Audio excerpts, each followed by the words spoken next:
Well. YouTubers, people on TikTok, expounding all kinds of parental advice to people.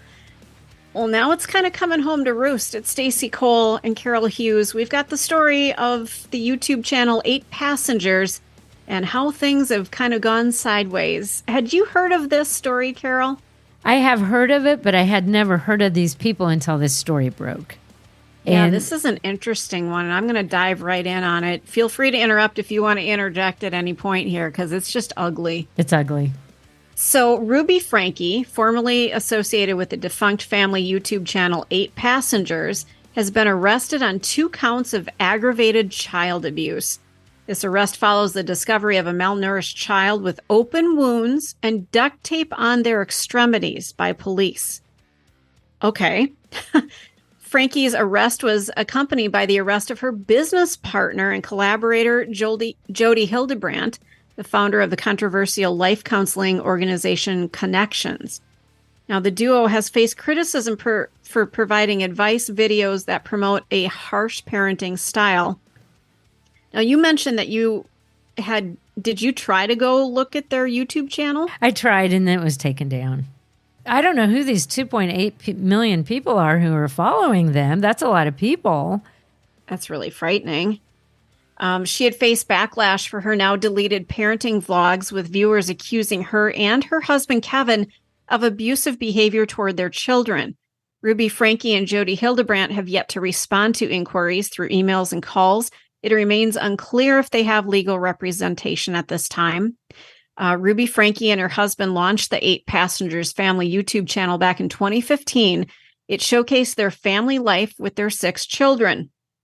The channel amassed nearly 2.3 million subscribers and primarily focused on parenting, children's upbringing, and homeschooling as that family grew up in Utah. However, as of Thursday, the channel is now unavailable on YouTube, and the platform is not given any reason why they removed it, but I can imagine. Criticism of the Frankes has mounted over the years, including allegations of child abuse. In 2020, June, local child protective services were called following a change.org petition, but the case was closed due to unsupported claims. Now, the family has faced criticism for denying their children personal space and engaging in strict parenting methods. Now, again, I don't know what they were talking about. I know I saw an interview where one of her sons didn't have access to his room. He didn't have a bed. He was sleeping on a beanbag chair for 6 or 8 months.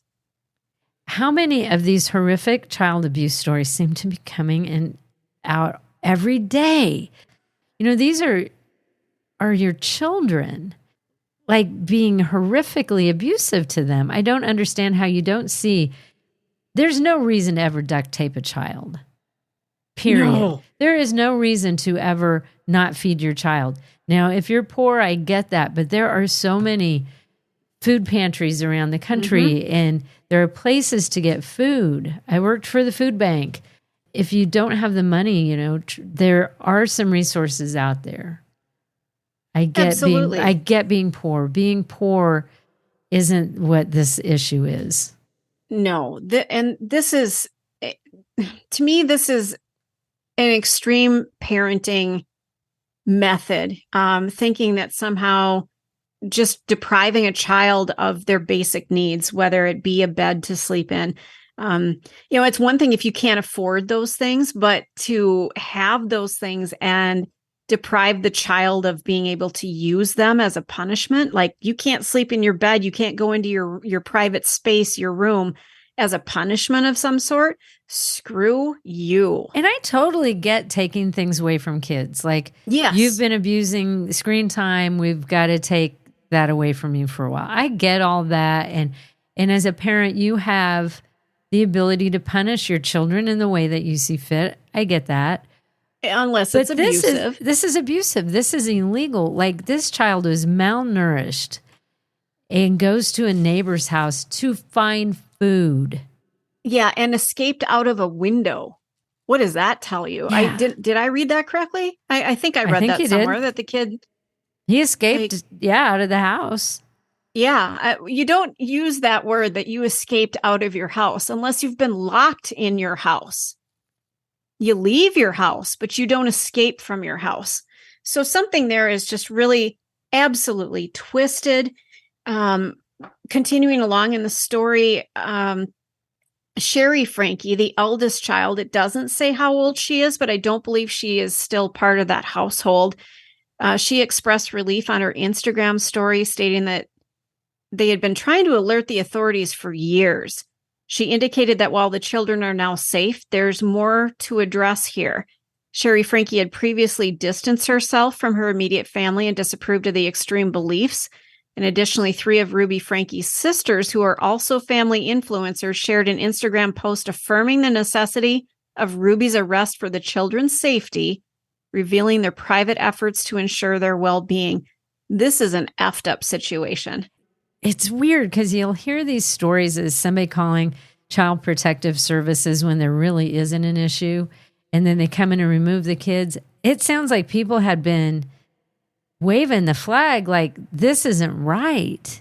So I don't know, had they just been ignored? Had they really tried to get some help and intervention here? I don't know. And I do think there's a whole lot more to this story. And this whole thing with this ConneXions and Jodi Hildebrandt, was that her last name? Yes. Jodi. Mm-hmm. Like, that's interesting to me. She's a life coaching service. Ugh. Criticized for its extreme parenting teachings. When do you go, that's a great idea. I think I'll starve my child and duct tape him. Well, it sure saves money on food now, doesn't it? And it's not even about saving money for these people. It's about the power they have over their kid.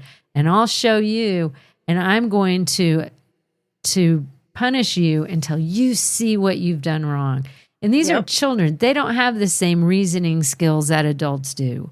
This is not a way to teach a child something. What you're doing is terrifying the child of everything. Yeah. You're not teaching a lesson. You're abusing them. 197% accurate. And I speak from a little bit of experience. I won't go into great detail, but I come from a really horrifically abusive family. Oof. My mom and dad divorced when I was young. And my dad and my 2 brothers lived together. Me and my mom, we were in Minnesota together. So I had one parenting style of my mom, and she was wonderful and did the greatest job she could. And then there was my dad, who was horrifically abusive. His forms of punishment to my brothers often centered around food. He would concoct these horrible like drinks and just of like spoiled food and food that you would never put together, like liver and whipped cream. And I mean, just horrible things. And sauerkraut and just, stuff that had mold on it that had been sitting in the fridge, and force my brother to drink it as a punishment. So what you end up with is a horrifically traumatized child who develops traumatic responses to everything, to food, to punishment, to somebody disagreeing with you. It has affected him his entire life. And he's now in palliative care because he's done so many drugs and things to try to kill the pain of his childhood that he damaged his body so much that he's just sick and dying, literally sick and dying. And that's what you develop when you do shit like this. When you treat a child as though their lives don't matter and you try to control them and you do horrible things to them, they don't grow up to be normal, reasonable adults. I mean, I was so far removed from any of this crap, and I'm still affected by it. I never had that happen to me, but just knowing that I kind of have survivor's guilt that it never happened to me because I went with my mom, I still kind of have a little bit of that. And I've dealt with it over the years, but it's hearing this story, it just breaks my heart that Child Protective Services had been called in there and they didn't do anything. And I know their hands are tied, but they had an opportunity to maybe save these kids and they didn't. And it just breaks my heart. And I wonder, because the daughter had said the children are now safe. There's more to address. So I think there's a whole lot more of this story coming out yet. Absolutely. And it just goes to the root of the whole, if you see something, say something. And I guess maybe you need to just pray that once you've said something, somebody does something.